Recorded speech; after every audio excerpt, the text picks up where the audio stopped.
ইংরেজি শেখা যদি তোমার দীর্ঘলালিত স্বপ্ন হয়ে থাকে তাহলে প্রথম থেকে শেষ পর্যন্ত এই ভিডিওটি দেখতে থাকো। বিকজ এই ভিডিও থেকে তুমি শুধু সেন্টেন্স তৈরি করাই শিখবে না, তুমি শিখবে কয়েক লক্ষ ইংরেজি সেন্টেন্স তৈরি করার ম্যাজিক, যেটার মাধ্যমে তুমি ইংরেজি বলতে এবং লিখতে দুটোই করতে পারবে। তো চলো কথা না বাড়িয়ে শুরু করে দেওয়া যাক আজকের এই ক্লাস। সুপ্রিয় শিক্ষার্থী, তুমি যদি এখনো সাবস্ক্রাইব বা ফলো দিয়ে না থাকো, এখনই সাবস্ক্রাইব করো যাতে করে পরবর্তী ভিডিওগুলো সবার আগে তুমি পাও। এবং যারা ইতিমধ্যে সাবস্ক্রাইব ফলো করেছো তাদেরকে অসংখ্য ধন্যবাদ। তো চলো ক্লাসটি শুরু করা যায়। লক্ষ্য করো, সাবজেক্ট এস মানে হচ্ছে সাবজেক্ট, ভি2 মানে হচ্ছে ভার্বের 2 number form, I mean past form, এবং ও দ্বারা হচ্ছে অবজেক্ট। আর তোমরা যদি এটাকে টেন্সগত দিক থেকে লক্ষ্য করো, এটা হচ্ছে past tense, past indefinite tense. Okay, এবং এইটা এমন অর্থ দিবে কোনো একটা কাজ আমরা অতীতে করেছিলাম, সাধারণ কোনো একটা কাজ আমরা অতীতে করেছিলাম।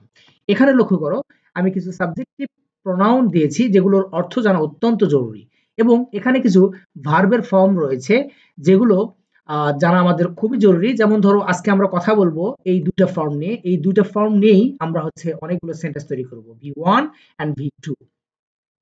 আমরা জানি ভার্বের অনেকগুলো ফর্ম রয়েছে, তবে আজকে এতগুলো ফর্ম আমাদের জানার প্রয়োজন নেই। আপাতত এই দুইটা ফর্ম দিয়েই আমরা কাজ চালাবো। ওকে, তো এই সেন্টেন্স গুলো থেকে একটু যদি লক্ষ্য করো তাহলে তোমাদের বিষয়টা ক্লিয়ার হয়ে যাবে।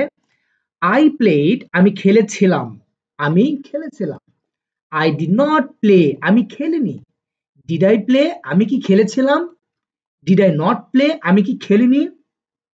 সুপ্রিয় শিক্ষার্থী, এইভাবে আমাদেরকে প্র্যাকটিস করতে হবে। তুমি যদি এখানে একটা বিষয় লক্ষ্য করো তাহলে তোমার বিষয়টা ক্লিয়ার হয়ে যাবে। দেখো, আই প্লেড, আমি খেলেছিলাম, কিন্তু পরের সেন্টেন্সটা যখন তুমি আসতেছো আই ডিড প্লে হয়ে যাচ্ছে।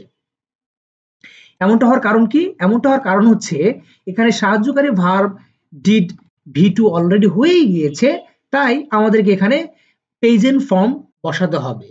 এখানে প্রেজেন্ট ফর্মটা বসাতে হবে, মেইন ভার্বটা প্রেজেন্ট ফর্ম হবে। আশা করি বুঝতে পেরেছে। তো চলো আমরা আরেকবার একটু পড়ি। এবার উই দিয়ে প্র্যাকটিস করে দেখি। উই প্লেড, আমরা খেলেছিলাম।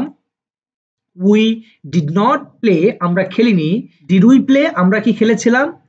ডিড উই নট প্লে, আমরা কি খেলিনি? সুপ্রিয় শিক্ষার্থী, এইভাবে আমাদেরকে প্র্যাকটিস করতে হবে। সাবজেক্ট পরিবর্তন করে করে আমাদেরকে প্র্যাকটিস করতে হবে। প্রথমে আই নিবেন, তারপরে উই নিবেন, তারপরে দে নিবেন, ইউ নিবেন, হি, সি, ইট, যে কোনো মানুষের নাম নিয়ে এভাবে প্র্যাকটিস করবেন।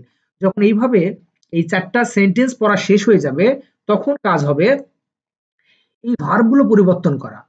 ভার্বগুলো পরিবর্তন করে করে পড়তে পারেন। যেমন ধরেন, গোর পাস্ট ফর্ম কি? ওয়েন্ট, তাই না? তখন ওয়েন্ট নিতে হবে। এবং কামের পাস্ট ফর্ম কি? খেম, তাই না?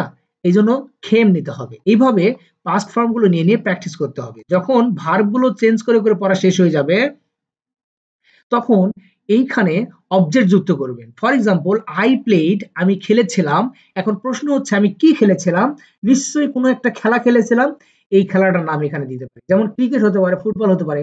আই প্লেড ক্রিকেট, আমি ফুটবল খেলেছিলাম। I played football. ওকে, এখন যদি বলি আমি ক্রিকেট খেলিনি, তাহলে কি বলবেন? I did not play cricket. আমি কি ক্রিকেট খেলেছিলাম? Did I play cricket? আমি কি ক্রিকেট খেলিনি? Did I not play cricket? সুপ্রিয় শিক্ষার্থী, এইভাবে আমাদেরকে সাবজেক্ট চেঞ্জ করে করে, আমাদেরকে ভার্ব চেঞ্জ করে করে এবং অবজেক্ট যুক্ত করে করে আমাদেরকে পড়তে হবে। এইভাবে যদি তুমি প্র্যাকটিস করতে পারো, অসংখ্য সেন্টেন্স তুমি তৈরি করতে পারবে। সুপ্রিয় শিক্ষার্থী, এইভাবে আমাদেরকে প্র্যাকটিস করতে। এই সেন্টেন্সগুলো শুরুতে আমরা কিছু ডাব্লিউএইচ যুক্ত করতে পারি। দেখো, আমরা জানি এই ডাব্লিউএইচ গুলোর 2 ধরনের অর্থ রয়েছে। এক ধরনের অর্থ ব্যবহার করা হয় অ্যাসার্টিভ বলার ক্ষেত্রে, আরেক ধরনের অর্থ ব্যবহার করা হয় প্রশ্ন করার ক্ষেত্রে। ডাব্লিউএইচ গুলোর এই 2 ধরনের অর্থ জানা অত্যন্ত জরুরি।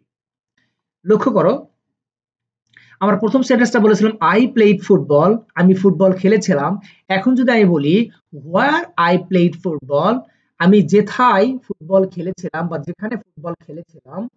এখন যদি বলি I did not play football, আমি ফুটবল খেলিনি। এখন যদি আমি বলি where I did not play football, যেখানে আমি ফুটবল খেলিনি। ডিড আই প্লে ফুটবল, আমি কি ফুটবল খেলেছিলাম? এখন যদি আমরা যুক্ত করি where did I play football, আমি কোথায় ফুটবল খেলেছিলাম? Did I not play football, আমি কি ফুটবল খেলিনি? What did I not play football? আমি কোথায় ফুটবল খেলিনি? সুপ্রিয় শিক্ষার্থী, এইভাবে এই ডাব্লিউএইচ গুলো পরিবর্তন করে করে আমাদের এই ৪ টি সেন্টেন্স প্র্যাকটিস করতে হবে। সুপ্রিয় শিক্ষার্থী, তোমরা যদি এইভাবে প্র্যাকটিস করতে পারো তাহলে এখানে অসংখ্য সেন্টেন্স তোমরা তৈরি করতে পারবে। চলো একটু ক্যালকুলেশন করে দেখা যাক। এখানে লক্ষ্য করো, এখানে আমরা ৪ টি সেন্টেন্স বানিয়েছিলাম শুধুমাত্র একটি আই দিয়ে। লক্ষ্য করো, শুধুমাত্র একটি আই দিয়ে আমরা ৪ টি সেন্টেন্স বানিয়েছিলাম। এখন এই ৪ টি সেন্টেন্সের সাথে যদি আমরা আরো ১০ টি সাবজেক্ট যুক্ত করি তাহলে আমাদের সেন্টেন্স দাঁড়াচ্ছে হচ্ছে ৪০ টি এবং এই ৪০ টির সাথে যদি আমরা আরো ১০ টি ডাব্লিউ যুক্ত করে দেই তাহলে আমাদের সেন্টেন্স দাঁড়াচ্ছে ৪০০ টি এবং এই ৪০০ টির সাথে যদি আমরা আরো ৩০০ টি শব্দ যুক্ত করে দেই, ৩০০ টি ওয়ার্ড দিয়ে দিয়ে প্র্যাকটিস করি তাহলে আমাদের সেন্টেন্স দাঁড়াচ্ছে ১,২০,০০০। আমরা কিন্তু এখন অবজেক্ট গুলো ধরিনি। এখন এই ১,২০,০০০ এর সাথে যদি তোমরা আরো ১,২০,০০০ অবজেক্ট যুক্ত করে দাও তাহলে তোমাদের সেন্টেন্স দাঁড়াচ্ছে ২,৪০,০০০ সেন্টেন্সেস। সুপ্রিয় শিক্ষার্থী, এইভাবে যদি তোমরা প্র্যাকটিস করো তাহলে খুব দ্রুত ইংরেজি শিখতে পারবে। তাই এই ক্লাসটি যদি তোমাদের ভালো লেগে থাকে বা তোমার কাছে মনে হয় ক্লাসটি হেল্পফুল তাহলে অবশ্যই তোমার বন্ধুদের সাথে শেয়ার করতে ভুলবে না। একটা বিষয় মনে রেখো, যা কিছু অন্যের জন্য কল্যাণকর তা মূলত নিজের কল্যাণ বয়ে আনে। ক্লাসটি এখনই শেয়ার করে দাও যাতে করে তোমার আশেপাশে যারা আছে তারা যেন উপকৃত হয়। সুপ্রিয় শিক্ষার্থী, ভালো থাকবেন, সুস্থ থাকবেন, নিরাপদে থাকবেন। দেখা হবে অন্য কোনো এক ভিডিওতে। Thank you.